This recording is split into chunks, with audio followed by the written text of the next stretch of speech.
Bonjour à tous et bienvenue sur Métacast, la chaîne de podcast dédiée au cancer du sein métastatique. Aujourd'hui, notre épisode est consacré à l'activité physique possible dans le cancer du sein métastatique.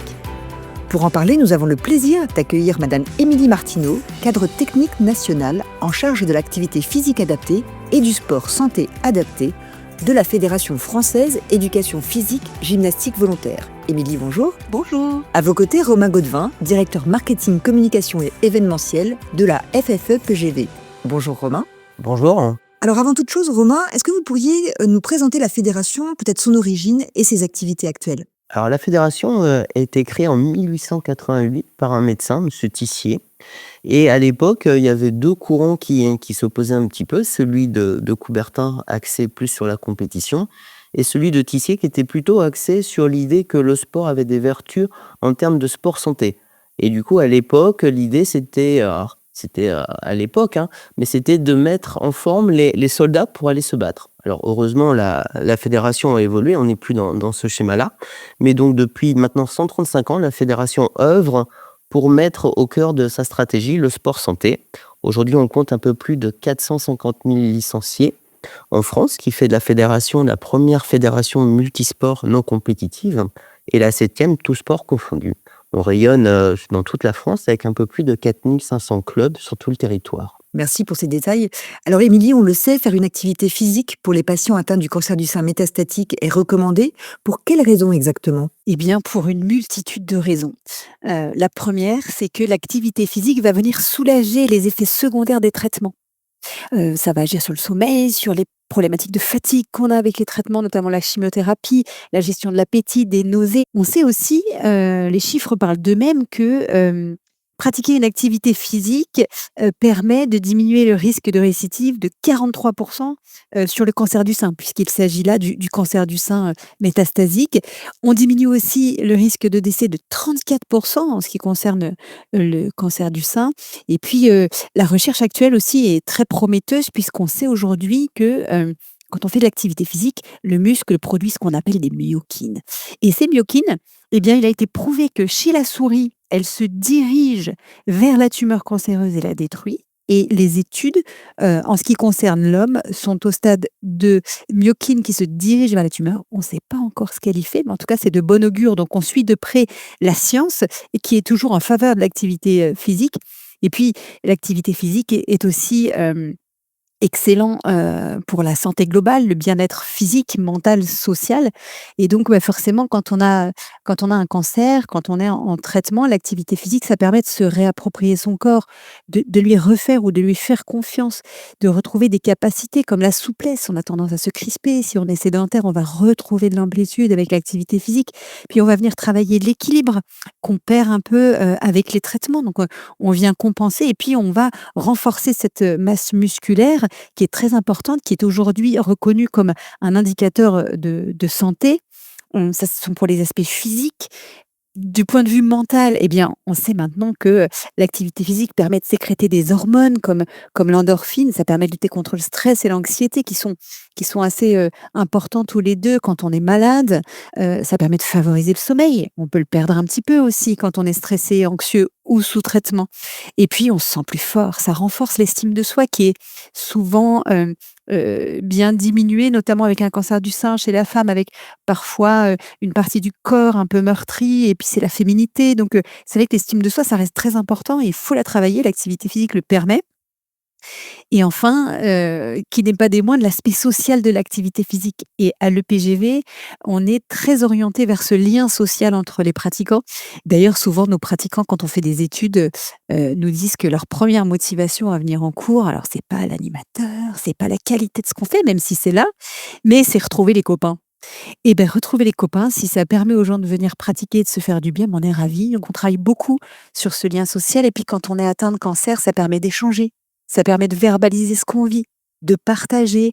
Et donc ça, on le sait, ça permet de soulager un peu les maux de chacun. Et puis parfois, on oublie, tout simplement. On oublie qu'on est malade, on est juste là à faire de l'activité physique entre copains et ça fait du bien. Merci beaucoup pour ces détails. Alors, on l'a compris, l'activité physique est importante. Vous avez au sein de la fédération développé un programme physique adapté et notamment autour des séances de gym après cancer. En quoi ça consiste exactement? Alors, c'est vrai que quand on entend gym après cancer, on pourrait penser après le cancer. Et en fait, c'est après le diagnostic du cancer. Donc, on est bien sur un programme spécifique et adapté à des personnes atteintes de cancer, quel que soit le cancer.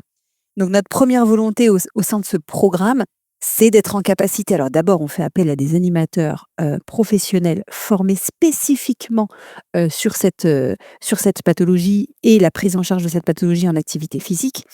Et donc, forcément, ils sont formés à adapter et individualiser la pratique encore plus que dans nos cours lambda, parce qu'il faut s'adapter, oui, à l'âge, oui, à la condition physique, mais dans ce cas-ci aussi, à la forme du jour, où on en est dans les traitements, aux bonnes ou mauvaises nouvelles, aux limitations fonctionnelles. On sait que la femme qui a un cancer du sein, si la chaîne ganglionnaire a été retirée, eh bien, il a une faiblesse ou une raideur au niveau du bras qu'il faut travailler, etc.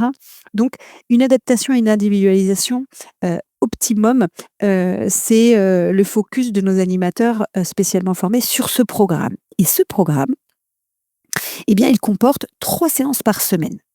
Pourquoi 3 séances par semaine? Parce qu'on a conçu ces séances, cette quantité et cette intensité d'activité physique sur les bases des recommandations de la Haute Autorité de Santé en matière d'activité physique.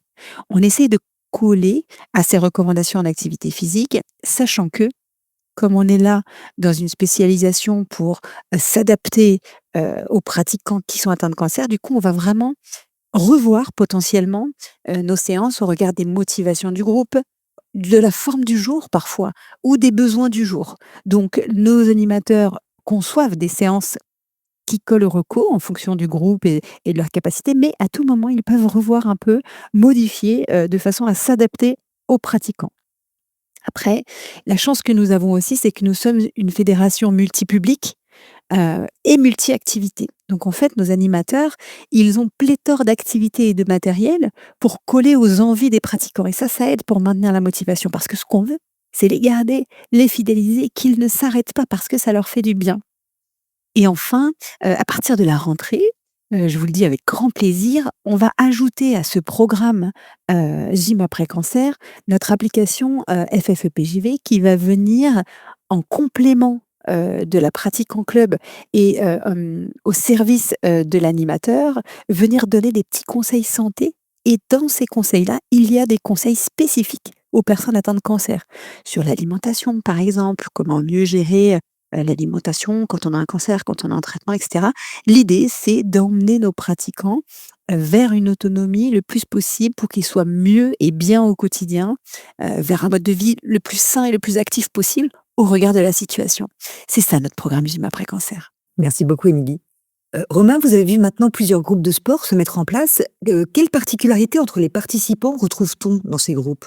Alors en effet, j'ai eu la chance de participer à un groupe de formation, de nos animateurs au centre Georges-François Leclerc de Dijon et de pouvoir discuter avec, des animateurs donc qui sont formés au sein de la FFEPGV et tous me disaient que et ça rejoint un petit peu ce que disait Émilie, c'est que ces groupes se forment et en fait, il y a une réelle solidarité qui se crée autour de ces cours avec une vraie émulation où les gens en effet viennent pratiquer, une activité parce qu'on sait que la chimio entraîne des pertes et des fontes musculaires et que le fait de revenir faire un peu de sport et ben, ça retonifie le muscle et puis du coup ça aide à franchir certains caps que, bah, quand on est un petit peu plus en forme parce qu'on est entre 2 séances, c'est important justement de profiter de ces moments-là pour se remettre en activité, pour se retonifier et surtout ce qui m'a frappé, c'est que des patients, m'ont dit: «Mais en fait, nous, on est en rémission et bien on reste, on n'a pas envie de réintégrer un groupe, je dirais, de personnes saines, parce qu'on a envie d'accompagner les gens, qui eux rentrent parce qu'on est passé par là et on a envie de leur expliquer que, bah, voilà, c'est important, qu'on peut s'en sortir». Qui fait qu'il y a une vraie solidarité et en termes de j'allais dire en termes de communication dans ce groupe, c'est ce que je recherche aussi les gens et je pense que les groupes qu'on met en place autour du après cancer, c'est très important d'un point de vue social et en termes de ressources pour se remotiver et du coup, il y a voilà, c'est un impact très positif. Alors finalement, pour une personne qui nous écoute et qui serait intéressée pour intégrer un groupe de sport, quelles sont les modalités et comment on doit s'y prendre? Alors, La plupart, aujourd'hui, on a à peu près une centaine de clubs gym après cancer répartis dans toute la France. Aujourd'hui, si la personne a envie de se rapprocher d'un club, il y a des moteurs de recherche qui sont sur le site fédéral de la FFPGV.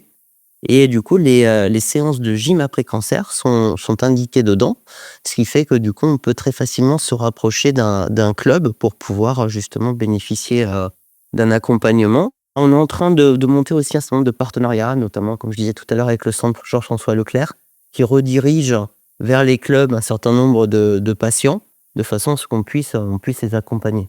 Alors pour conclure, quelles sont les perspectives ou les projets en cours pour la fédération? Écoutez, là, la fédération vient de restituer, en partenariat Ipsos, son 14e baromètre sport santé. On a questionné les gens justement sur la future grande cause nationale, qui est la santé mentale. Et 91% des gens associent aujourd'hui la santé mentale et le bien-être mental à la pratique d'une activité physique et sportive. Et je trouve qu'on est vraiment dans la thématique du jour, c'est-à-dire, on sait qu'on est en difficulté, on sait qu'on est atteint par cette maladie. Le fait de faire du sport, ça aide à la santé mentale et on sait que l'impact psychologique, le fait de se sentir motivé, de se sentir bien, ça a une réelle influence sur les chances de guérison et de mieux supporter aussi le traitement. Un grand merci Romain et Émilie de nous avoir éclairés sur l'activité physique possible dans le cancer du sein métastatique. Quant à vous, chers auditeurs, nous vous rappelons que vous pouvez gratuitement vous abonner à la chaîne Metacast, disponible sur toutes les grandes plateformes de podcast. Nous vous remercions de votre fidélité et vous retrouvons sur la chaîne Metacast. Chaque semaine, un nouvel épisode sera publié pour aborder une nouvelle thématique. Soyez au rendez-vous et à très bientôt.